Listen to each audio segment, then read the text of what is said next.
जय हिंद दोस्तों, एक बार फिर से आप लोग का बहुत बहुत स्वागत है हमारे ऑफिशियल यूट्यूब चैनल अविजन एसएससी बैंक एग्जाम्स में। और दोस्तों आज हम लेकर आ गए हैं कि बहुत ही अहम टॉपिक और बहुत ही मजेदार topic reserve Bank of India के बारे में बात करेंगे दोस्तों। कि रिजर्व बैंक ऑफ इंडिया के पास इतनी पावर होने के बावजूद भी वो मनी के सर्कुलेशन को इंडिया में क्यों नहीं बढ़ाता है, ठीक है। या फिर मैं बात करूँ तो वो क्यों ज्यादा नोट्स को यहाँ पर प्रिंट नहीं कर पाता, क्यों वो रुकता है कि नहीं कि हमने नोट्स प्रिंट नहीं करने, या फिर वो क्यों इतने फ्लो नहीं कर सकता पूरे कंट्री में, ताकि जितनी भी पॉवर्टी है उसे क्या किया जा सके, उससे बचा जा सके। तो ये सारी बातें हम इस वीडियो में यहाँ पर करेंगे। धीरे धीरे एक एक चीज समझेंगे। जो जो क्वेश्चन आपके एग्जाम के लिए इंपॉर्टेंट रहते हैं दोस्तों रिजर्व बैंक ऑफ इंडिया से, तो उसे भी हम यहाँ पर क्या करेंगे, पूरा करेंगे, ठीक है। साथ ही साथ रिजर्व बैंक ऑफ इंडिया के पास क्या क्या पावर्स है और कौन कौन सी सेक्शन या फिर कौन कौन सी रूल बुक के हिसाब से रिजर्व बैंक ऑफ इंडिया काम करता है, और रिजर्व बैंक ऑफ इंडिया किस तरीके से अपनी मॉनेटरी पॉलिसी के द्वारा इंडिया में इन्फ्लेशन को कंट्रोल करता है, ये सारी बातें हम यहाँ पर क्या करेंगे, पूरी डिटेल में करेंगे। तो एंड तक इस वीडियो को जरूर देखिएगा और पसंद आने पर दोस्तों लाइक करना मत भूलिएगा। जो भी हमारे चैनल पर नया जुड़ा है डेफिनेटली इस चैनल को सब्सक्राइब कर लीजिए, क्योंकि आने वाले जो वीडियोस है वो आपके एग्जाम पॉइंट ऑफ व्यू से दोस्तों बहुत ही हेल्पफुल साबित होने वाले हैं, ठीक है। तो चलिए फिर आगे बढ़ते हैं दोस्तों, बात करेंगे व्हाई नॉट अनलिमिटेड नोट्स, क्यों reserve Bank of India unlimited notes print कर कर जो प्रॉब्लम है पॉवर्टी की उसे इंडिया में सॉल्व कर देता है, ठीक है। क्योंकि एंड ऑफ द डे हर चीज तो दोस्तों पैसों पर ही चलती है, बात हमें पता है, ये कड़वा सत्य है। लेकिन कहीं ना कहीं हमें भी पता है कि इन्फ्लेशन या डिफ्लेशन के कारण भी क्या है, नोट्स ही है, मतलब करेंसी ही है, ठीक है। तो पूरी बात करेंगे कि क्यों ये पूरा बंधा हुआ है, कि ये लिमिटेड मनी ही यहाँ पे प्रिंट करते हैं फाइनेंशियल ईयर में। सारी चीजें यहाँ पर करेंगे कि क्या इनकी प्रॉब्लम्स है, क्या पावर्स है, सारी चीजें डिस्कस करेंगे। आगे बढ़ने से पहले दोस्तों मैं हूँ आप लोग के साथ उर्वशी सिंघी, और कोई भी दिक्कत आने पर आप हमें कमेंट बॉक्स में कमेंट कर कर बता सकते हो। साथ ही साथ हमारी ऑफिशियल ईमेल आईडी और हमारी ऑफिशियल वेबसाइट www.avision.co.in पर जाकर भी आप सारी नोट्स को और किसी भी कोर्स को अप्लाई कर सकते हैं।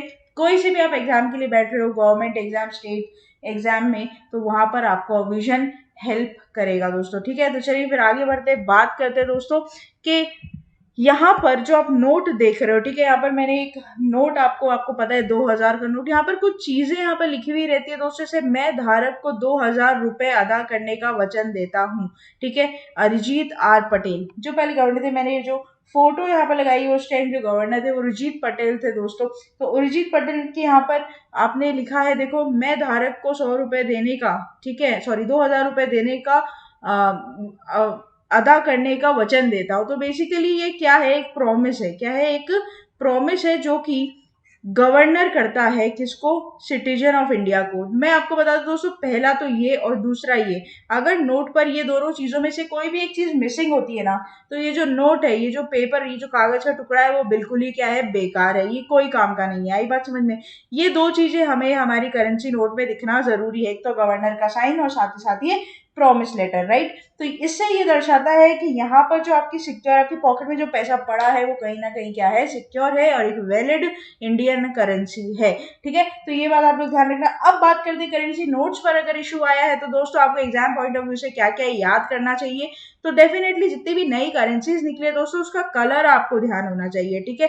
जैसे अगर 2000 की मैं बात करूं तो इसका कलर है मजेंटा पिंक कलर, ठीक है। और साथ ही साथ दोस्तों जो मोटिव होते हैं, ठीक है, ये मोटिव इस तरीके का चिन्ह होता है जो हर किसी नोट पर अलग अलग होता है। जैसे कि 500 के नोट पर आपको रेड फोर्ट मिल जाएगा, 2000 के नोट पर आपको मंगलयान देखने को मिलेगा दोस्तों। तो ये मोटिव, ठीक है, इसे क्या बोलते हैं, मोटिव बोलते हैं। ये मोटिव आपको यहाँ पर एग्जाम पॉइंट ऑफ व्यू से याद करने होते हैं।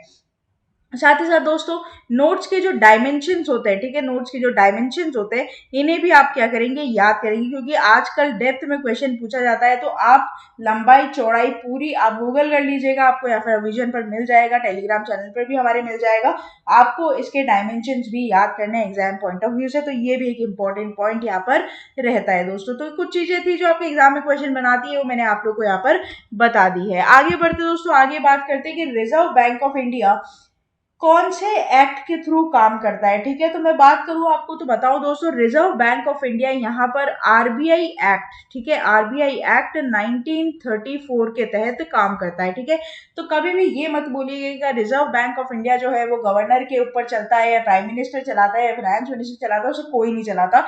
एक ऑटोनॉमस बॉडी है दोस्तों रिजर्व बैंक ऑफ इंडिया। और रिजर्व बैंक ऑफ इंडिया का जो आपका एक्ट है वो कौन सा है, तो वो है 1934, राइट। तो रिजर्व बैंक ऑफ इंडिया का जो रूल बुक है जिसके हिसाब से वो इंडिया में काम करता है वो है आपका reserve Bank of India act 1934।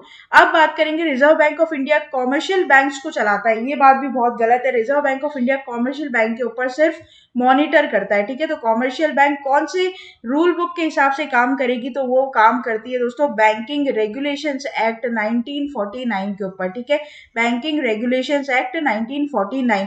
तो कभी भी कोई आपको पूछता है कि कॉमर्शियल बैंक को कौन चलाता है, तो ये मत बोलना कि रिजर्व बैंक ऑफ इंडिया चलाता है। कॉमर्शियल बैंक को चलाने वाला रिजर्व बैंक ऑफ इंडिया नहीं है। Commercial bank banking regulations act 1949 के हिसाब से काम करते हैं, जो कि उनकी रूल बुक है। लेकिन रिजर्व बैंक ऑफ इंडिया सिर्फ उसे क्या करता है, मॉनिटर करने का काम करता है कि कॉमर्शियल बैंक जो हमारे इंडिया में काम कर रही है वो ढंग से इस रूल बुक के हिसाब से काम कर रही है या नहीं कर रही। अगर नहीं करती तो आपको पता है, मैंने करंट अफेयर्स के सेशन में भी पढ़ाया है आप लोग को, कि वो वहां पर पेनल्टी फिर अप्लाई करते हैं, ठीक है, पेनल्टी लच करते हैं उन स्पेसिफिक कॉमर्शियल बैंक्स के ऊपर। अब दोस्तों किस किस बैंक्स को रिजर्व बैंक ऑफ इंडिया अपनी निगरानी में रखता है, तो ये होते हैं सेकंड शेड्यूल, ठीक है। जो रिजर्व बैंक ऑफ इंडिया की सेकंड शेड्यूल में आते हैं उन्हें ही रिजर्व बैंक ऑफ इंडिया क्या करता है, मॉनिटर करता है और उन पर उनको बेसिकली लाइसेंस देता है इंडिया में बैंक के ऊपर ऑपरेट करने का। अगर आपको इंडिया की लैंड पर बैंक खोलना है तो आपको रिजर्व बैंक ऑफ इंडिया से दोस्तों क्या लेना पड़ेगा, लाइसेंस लेना पड़ेगा। ये बात आप ध्यान रखेंगे, ठीक है। अब बात करते हैं दोस्तों करेंसी नोट्स की। तो करेंसी नोट्स हमें पता है रिजर्व बैंक ऑफ इंडिया छापता है ना, Reserve Bank of India currency note छापता है, ये बात आपको पता है। तो दोस्तों ये भी पता होना चाहिए कि reserve Bank of India section 22 के हिसाब से, ठीक है, सेक्शन 22 ऑफ आरबीआई एक्ट 1934, इसके under reserve Bank of India currency note को इश्यू कर सकता है हमारे इंडिया में, ठीक है। बात करते हैं in terms of section 22 of RBI is the soul authority for issue of currency in India including 1 rupee coins and notes. 1 rupee coins and notes are issued by the government of India but put into circulation through RBI. एक बात और ध्यान रखिएगा, 1 रुपए का सिक्का और 1 रुपए का नोट गवर्नमेंट ऑफ इंडिया छापता है, लेकिन सर्कुलेशन कौन करता है, रिजर्व बैंक ऑफ इंडिया करता है, ठीक है। बाकी जितने भी करेंसी नोट्स है उन्हें रिजर्व बैंक ऑफ इंडिया ही क्या करता है दोस्तों, प्रिंट करता है। ये बात आप लोग ध्यान रखेंगे। आगे हम बात करेंगे कि कहाँ ये प्रिंट होते हैं और कहाँ नहीं होते। सारी बातें धीरे धीरे इस वीडियो में आपको आगे तक लेकर चलेंगे। RBI took over the function of issue of notes from government of India from April 1, 1935, ठीक है। 1 अप्रैल 1935 में दोस्तों बेसिकली क्या हुआ था, इसका एस्टेब्लिशमेंट हुआ था रिजर्व बैंक ऑफ इंडिया का। अब एस्टेब्लिशमेंट की बात आई है तो उससे बारे में बता दूं दोस्तों आपको कि रिजर्व बैंक ऑफ इंडिया हमारे इंडिया में 1935 में स्टैब्लिश हुआ था, लेकिन इसका एक्ट 1934 में ही बन गया था। दूसरी बात ये दोस्तों कि रिजर्व बैंक ऑफ इंडिया 1935 से लेकर 49 तक, ठीक है, या मान लो 48 तक प्राइवेट बैंक था। क्या था, एक प्राइवेट बैंक था, लेकिन 1949 में इसे क्या कर दिया गया, नेशनलाइज कर दिया गया। मतलब इसका जो मेजर शेयर्स है, होल्डिंग है, वो गवर्नमेंट ऑफ इंडिया ने ले ली थी और इसे सेंट्रल बैंक इंडिया का बना दिया गया था। तो ये बात ध्यान रखिएगा कि 1949 में रिजर्व बैंक ऑफ इंडिया को नेशनलाइज दोस्तों किया गया, ठीक है। 1935 से लेकर 37 तक इसका जो हेडक्वार्टर था वो कैलकाटा में था। अब कोलकाता नहीं बोल सकते क्योंकि उस टाइम उसका नाम कैलकाटा था, वेस्ट बंगाल, और उसके बाद परमानेंटली शिफ्ट कर दिया गया बॉम्बे, मुंबई में, ठीक है। तो ये बात भी आप लोग इधर क्या करोगे, ध्यान रखोगे। अब यहाँ पर सबसे पहले गवर्नर, ठीक है, अब बात करते हैं, अगर गवर्नर की मैं बात करूं तो सबसे पहले governor reserve Bank of India के कौन है, तो वो थे सर ऑसबॉर्न स्मिथ। कौन थे, सर ऑसबॉर्न स्मिथ, ठीक है। अगर तीसरे फर्स्ट इंडियन की बात करूं तो थर्ड पोजीशन पर आए थे डॉक्टर सीडी देशमुख। कौन आए थे, सीडी देशमुख। और उसके बाद दोस्तों अभी है 25th पोजीशन पर श्री शक्ति कांता दास, ठीक है। तो ये बात आप लोग को इधर क्या करनी है, ध्यान रखनी है, एग्जाम में बहुत इंपॉर्टेंट है और इस वीडियो में सिर्फ इंपॉर्टेंट पार्ट ही हम क्या करेंगे, डिस्कस करेंगे। कोई भी बेतुकी की बात हम यहाँ पर डिस्कस नहीं करेंगे। 25th पोजीशन पर श्री शक्ति कांता दास है, 24th पर थे उर्जित पटेल और 23rd पे थे रघुराम राजन, ठीक है। तो ये बात आप लोग इधर क्या करेंगे, ध्यान रखेंगे। साथ ही साथ दोस्तों आरबीआई का जो लोगो आता है उसमें पाम ट्री और रॉयल बंगाल टाइगर बना हुआ है, ठीक है। तो ये बात भी आप लोग उधर क्या कर लोगे, ध्यान रख लोगे। अब आरबीआई की जो कमिटी होती है, ठीक है, आरबीआई की जो मेंबर्स की कमिटी होती है वो 21 मेंबर्स की कमिटी होती है, जिसमें दोस्तों गवर्नर शामिल होते हैं और 4 डेप्यूटी गवर्नर शामिल होते हैं। 4 डेप्यूटी गवर्नर के नाम आप लोगों को ध्यान में रहने चाहिए, बहुत इंपॉर्टेंट है। पहला हो जाएगा महेश कुमार जैन, दूसरा हो जाएगा आपका एमडी पात्रो, माइकल देबोरथा पात्रा, ठीक है, तीसरा आपका हो जाएगा एम राजेश्वर राव और चौथा आपका हो जाएगा टी रविशंकर, ठीक है। इन्होंने किस किस को रिप्लेस किया और ये कब आए, या फिर अगर आपके एग्जाम में आने, जब आप एग्जाम में बैठोगे उस टाइम तक कोई रिप्लेस रहता है तो उसका नाम बहुत इंपॉर्टेंट है, ठीक है। ये इसको मैं यहाँ पर लिख दूं, वेरी इंपॉर्टेंट। आपको यहाँ पर डेप्यूटी गवर्नर्स के नाम हमेशा बाय हार्ट लर्न होने चाहिए। Actual notes were issued by RBI only in the January 1938 until the bank was issuing currency note from government of India, right. तो ये बात भी ध्यान रखना कि जो नोट्स हैं वो रिजर्व बैंक ऑफ इंडिया कौन से सेक्शन के अंडर छापता है दोस्तों, जो section 22 of Reserve Bank of India act 1934, right. तो ये बात, पूरी बात, जितनी भी रिलेटेड बात थी रिजर्व बैंक ऑफ इंडिया की मुझे बतानी चाहिए थी आपको, वो मैंने यहाँ पर आपको कन्वे कर दी है। कोई दिक्कत आती है कमेंट बॉक्स में डेफिनेटली लिखकर मुझे बताएं। अब बात करते हैं दोस्तों रिजर्व बैंक ऑफ इंडिया, सारी चीजें जैसी लोगो भी है, यहाँ पर देखो आपको शेर बना दिखाई देगा, तो शेर नहीं है भाई, तो सॉरी शेर नहीं है, ये आपका टाइगर है, तो रॉयल बंगाल टाइगर। और ये जो ट्री है दोस्तों ये पाम ट्री है, ठीक है, पाम ट्री जिसको ताल गाछ बोला जाता है बंगाल में। तो ये भी आप लोग क्या करोगे, ध्यान रखोगे। सारी लिस्ट यहाँ पर आप लोग बना लीजिएगा, कौन कौन गवर्नर है, कम से कम लास्ट 3 to 4 गवर्नर्स के नाम याद होने चाहिए। First governor, first Indian governor कब, इसे। और सबसे इंपॉर्टेंट बात दोस्तों कि रिजर्व बैंक ऑफ इंडिया को रेकमेंड किसने किया था, ये क्वेश्चन डेफिनेटली पूछता है।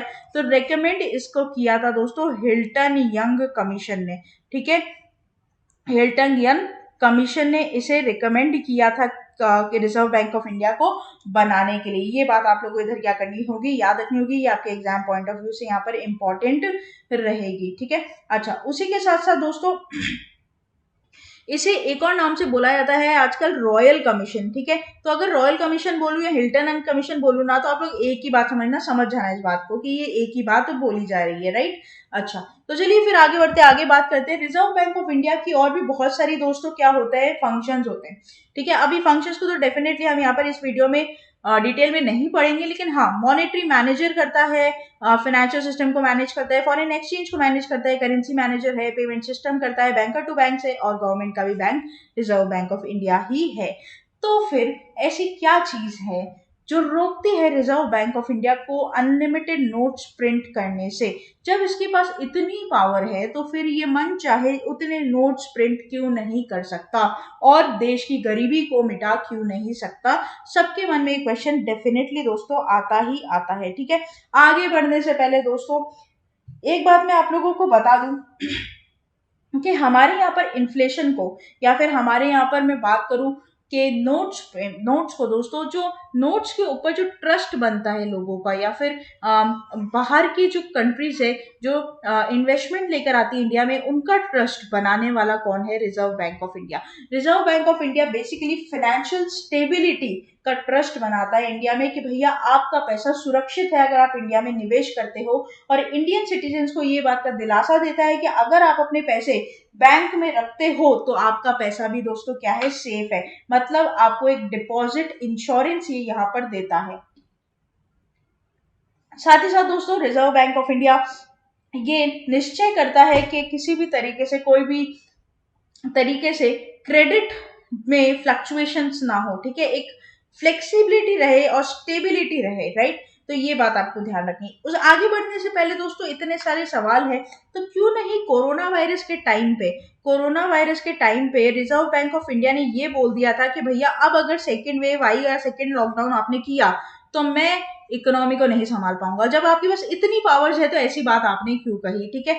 तो यहाँ पर बात इसलिए ऐसी कही गई दोस्तों क्योंकि उस टाइम पे रिजर्व बैंक ऑफ इंडिया मतलब बंद चुका था कि वो ज्यादा नोट्स प्रिंट नहीं कर सकता। पहली बात तो ये, इसका रीजन हम आगे जाके डिस्कस करेंगे। और दूसरी बात दोस्तों, सरकार ने काफी कुछ उस टाइम स्टार्ट किया, जैसे आजादी का अमृत महोत्सव की बात कर लो, ठीक है, या फिर मैं बात करूं अटल जो आपका प्रधानमंत्री अटल योजना है, ठीक है, और साथ ही साथ अगर मैं बात करूं बहुत सारी चीजें ऐसी हुई थी, जैसे आवास योजना की बात आप कर लो, ठीक है, उसी के साथ साथ गरीब कल्याण योजना जो कि बहुत इंपॉर्टेंट है, प्रधानमंत्री गरीब कल्याण योजना, ये स्टार्ट हुआ था। तो काफी चीजें यहाँ पर रिजर्व बैंक ऑफ इंडिया ने स्टार्ट करी थी, ठीक है। उसके बाद ऐसा क्यों हुआ कि reserve Bank of sorry government of India ने स्टार्ट करी थी, और क्यों ऐसा हुआ कि रिजर्व बैंक ऑफ इंडिया ने मुकर गए थे कि अब लॉकडाउन लगाया तो मैं इकोनॉमी को नहीं संभाल पाऊंगा। तो दोस्तों आगे बात करते हैं, इसके बारे में पूरी बात करेंगे, उससे पहले जानेंगे कि एक आईएमएफ, ठीक है, रिजर्व बैंक ऑफ इंडिया जो है या फिर इंडिया जो है आईएमएफ का भी फाउंडर मेंबर है, तो आपको ये बात ध्यान रखनी चाहिए, ठीक है। आईएमएफ एक बहुत ही इंपॉर्टेंट इंटरनेशनल ऑर्गेनाइजेशन है जो कि बीओपी को क्या करता है, वह इक्विलिब्रियम में लाने के लिए हेल्प करता है, ठीक है। बीओपी क्या हो गया, बैलेंस ऑफ पेमेंट, राइट। साथ ही साथ इकोनॉमिक ग्रोथ को सस्टेन करने के लिए हेल्प करता है, फैसिलिटेट इंटरनेशनल ट्रेड को भी हेल्प करता है, एक्सचेंज स्टेबिलिटी को भी हेल्प करता है, सबसे इंपॉर्टेंट ये बीओपी क्राइसिस को असिस्ट करता है। और आपको जानकर ये बेहद खुशी होगी दोस्तों, या फिर गम होगा मुझे नहीं पता, कि जब से हमारा देश आजाद हुआ है, BOP basically balance of payment है जो कि एक्सपोर्ट और इम्पोर्ट का, ठीक है, एक्सपोर्ट और इम्पोर्ट का खाता है।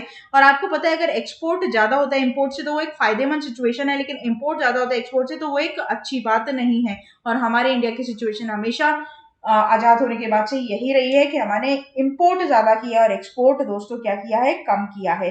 तो अब बात करते हैं कि किस तरीके से और क्यों क्यों यहाँ पर ऐसा हुआ कि रिजर्व बैंक ऑफ इंडिया ने मन चाहे नोट्स नहीं छापे। आगे बढ़ने से पहले ये मैं बता दूं दोस्तों, आप इंडिया की मैप देख पा रहे हो, और ये जो चार जगह है, देवस, ठीक है, नासिक, मैसूरू, साल्बोनी, ये चार जगह है दोस्तों जहां पर क्या होता है, करेंसी प्रिंट होते हैं, ठीक है। ये बात ध्यान रखना है, यहाँ पर आपकी क्या होते हैं, प्रिंट होते हैं करेंसी। देवस कहाँ आ जाता है, तो देवस आपको महाराष्ट्र में दिख रहा है दोस्तों। यहाँ पर नासिक आ जाता है कर्नाटका में। मैसूर की बात करूँ तो यहाँ पर सॉरी नासिक आ जाता है आपका मध्य प्रदेश में। मैसूर की बात करूँ तो कर्नाटका में आ जाता है, और साल्बोनी यहाँ पर वेस्ट बंगाल में दिखने को आपको मिलेगा, ठीक है। तो यहाँ पर ये बात ध्यान रखिएगा। और साथ ही साथ दोस्तों जो नोट्स होते हैं उनकी प्रिंटिंग की जाती है, लेकिन जो कॉइन्स होते हैं उनकी मिंटिंग की जाती है। क्या की जाती है, मिंटिंग की जाती है। तो ये वर्ड्स भी आप कहीं ना कहीं क्या करना, ध्यान रखना, ये आपके एग्जाम के लिए यहाँ पर इंपॉर्टेंट रहेगा। साथ ही साथ रिजर्व बैंक ऑफ इंडिया 10,000 से ज्यादा की 10,000 के ज्यादा से डिनोमिनेशन का नोट प्रिंट नहीं कर सकती, ये भी आपके कायदे में लिखा है दोस्तों, ठीक है। तो ये बात भी आप लोग इधर क्या करोगे, याद रखोगे, आपके एग्जाम पॉइंट ऑफ व्यू से इंपॉर्टेंट यहाँ पर रहेगा। आगे बात करते हैं, आगे चलते हैं और बात करते हैं कि क्या चीज है ऐसी कि इतना रोकती है रिजर्व बैंक ऑफ इंडिया को अनलिमिटेड नोट्स छापने से, ठीक है। हमारा क्वेश्चन आज का ये है, then why not printing of unlimited money या फिर नोट्स, ठीक है। तो basically Reserve Bank of India जो है वो एक सिस्टम फॉलो करती है नोट्स छापने के लिए, that is your minimum reserve system, ठीक है। इसके तहत क्या होता है, आपका नोट्स पता चलते हैं कि इस साल हमें इतने नोट्स क्या करने हैं, प्रिंट करने हैं। मैं आपको बताऊं दोस्तों, बेसिकली 200 करोड़ रुपए की, ठीक है, 200 करोड़ रुपए की असेट, ठीक है, 200 करोड़ रुपए की असेट यहाँ पर गवर्नमेंट ऑफ इंडिया के पास होनी चाहिए, तभी वो क्या कर सकता है, यहाँ पर नोट्स को प्रिंट कर सकता है, ठीक है। ये एक इंपॉर्टेंट बात यहाँ पर रहती है।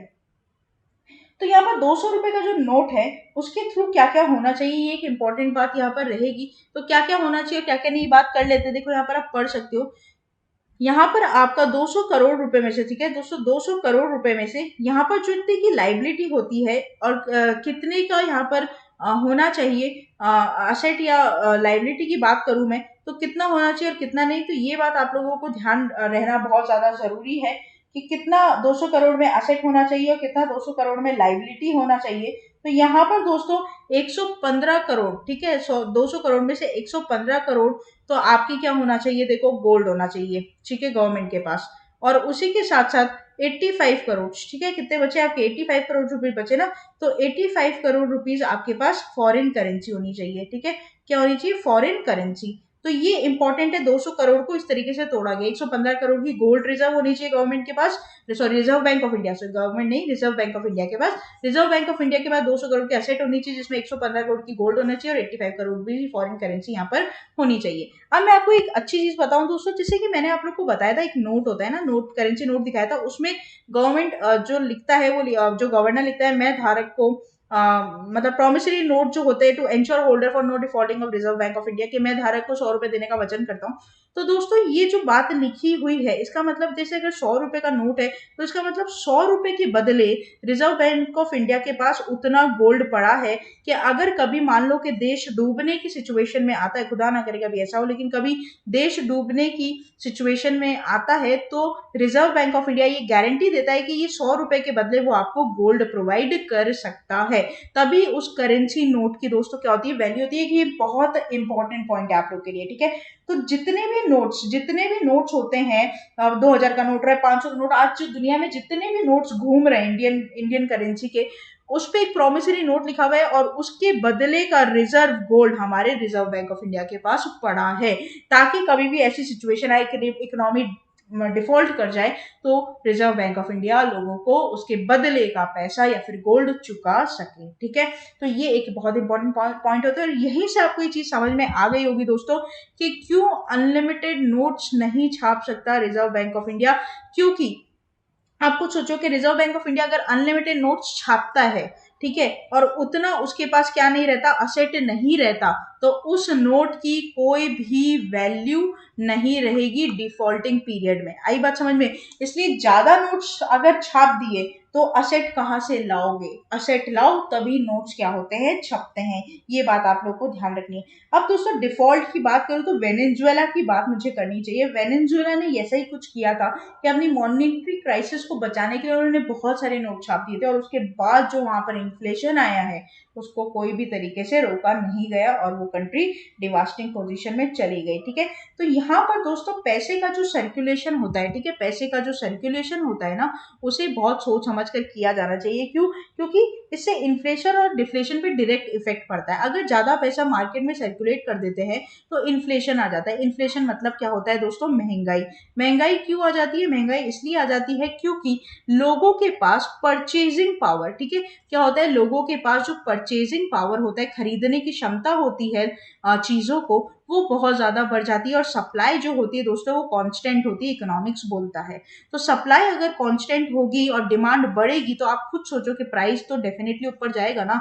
आप खुद सोच के देखो कि अगर तुम्हारी सैलरी 1 लाख रुपए महीना है और तुम्हारी सैलरी अचानक से बढ़कर 5 लाख हो जाएगी तो आप अपनी स्टैंडर्ड ऑफ लिविंग को भी तो बढ़ाओगे। इसका मतलब आप चीजों की डिमांड ज्यादा करोगे और जहां पर आप चीजों की डिमांड ज्यादा करोगे वहां पर सप्लाई लिमिटेड होती है और प्राइस जो होता है वो फुल्ली तरीके से ट्रिगर कर जाता है। तो वो सबसे बड़ा कॉज होता है दोस्तों किसका, इन्फ्लेशन का। ये एक बहुत इंपॉर्टेंट पॉइंट यहाँ पर रहता है ना। तो इन्फ्लेशन को भी कंट्रोल किया जाता है किसके द्वारा, रिजर्व बैंक ऑफ इंडिया के द्वारा, हमारे इंडिया में मॉनेटरी पॉलिसी के द्वारा। मॉनेटरी पॉलिसी सेक्शन 45, ठीक है, section 45ZB of RBI act 1934 के तहत लिखी गई है। और यहाँ पर मॉनेटरी पॉलिसी बहुत इंपॉर्टेंट रहती है। पूरे साल में 6 बार मॉनेटरी पॉलिसी निकलती है, ठीक है। दो महीने बाद मॉनेटरी पॉलिसी की जो रिजर्व बैंक ऑफ इंडिया के गवर्नर होते हैं वो निकालते हैं। तो यहाँ पर कुछ रेट्स होती है जैसे repo rate, reverse repo rate. अगर इनके बारे में आप डिटेल जानना चाहते हो आप मुझे कमेंट बॉक्स में लिखकर बताओ, इसके ऊपर अलग से एक स्पेसिफिक वीडियो हम आपको बनाकर दे देंगे। तो मैंने आप लोग को बता दिया किस तरीके से कि अनलिमिटेड मनी छापना रिजर्व बैंक ऑफ इंडिया के पावर होने के बाद भी वो नहीं कर सकता, क्योंकि यहाँ पर इन्फ्लेशन का खतरा बहुत ज्यादा बढ़ जाता है। और डेफिनेटली यहाँ पर एक बात जो मैंने आपको बताई कि यहाँ पर जितना पैसा प्रिंट किया जाता है उस हिसाब से उसके asset Reserve Bank of India के पास in the form of currency notes, sorry foreign currency notes और गोल्ड रहने ही चाहिए, ताकि डिफॉल्ट होने की पोजीशन पर आपके पैसे या फिर आपका जो इंटरेस्ट है कस्टमर्स का या फॉरेन इन्वेस्टर्स का, उनका सेफ गार्ड रहे। आई बात समझ में। तो ये एक इंपॉर्टेंट पॉइंट यहाँ पर बनता है। चलिए आगे बढ़ते हैं। इन्फ्लेशन की बात मैंने यहाँ पर आप लोग को बता दी ऑलरेडी। हमारे इंडिया में अभी बहुत ज्यादा इन्फ्लेशन है तो उसे कंट्रोल करने के लिए काफी मेजर स्टेप्स यहाँ पर लिए जा रहे हैं दोस्तों। तो देखते हैं आगे आने वाली सिचुएशन में कैसा होगा। जैसा भी होगा आपको वीडियो बनाकर डिटेल डिस्क्राइब में इंतला कर दिया जाएगा। तो आशा करते हैं कि वीडियो आप लोग को अच्छा लगा होगा दोस्तों। अगर वीडियो आप लोग को अच्छा लगा और सारी चीजें आप लोगों को एकदम अच्छे से समझ में आ गई है कि किस तरीके से reserve Bank of India power होने के बाद भी क्या है दोस्तों, कुछ तरीके से न्यूट्रलाइज्ड है कि वो सिचुएशन के हिसाब से ही काम कर सकता है। अगर सारी चीजें आपको अच्छी लगी हो, वीडियो अच्छा लगा हो तो लाइक करना मत भूलिएगा। चैनल को तुरंत ही सब्सक्राइब कर लीजिए, साथ ही साथ बेल आइकन को जरूर प्रेस कर दीजिएगा दोस्तों, ताकि जब भी कोई नई वीडियो में डालूं सबसे पहले नोटिफिकेशन आप लोग के पास आ जाए और बने रहिए हमारे साथ आगे आने वाले और सूटेबल वीडियोस के लिए। तब तक के लिए thank you so much and have a nice day.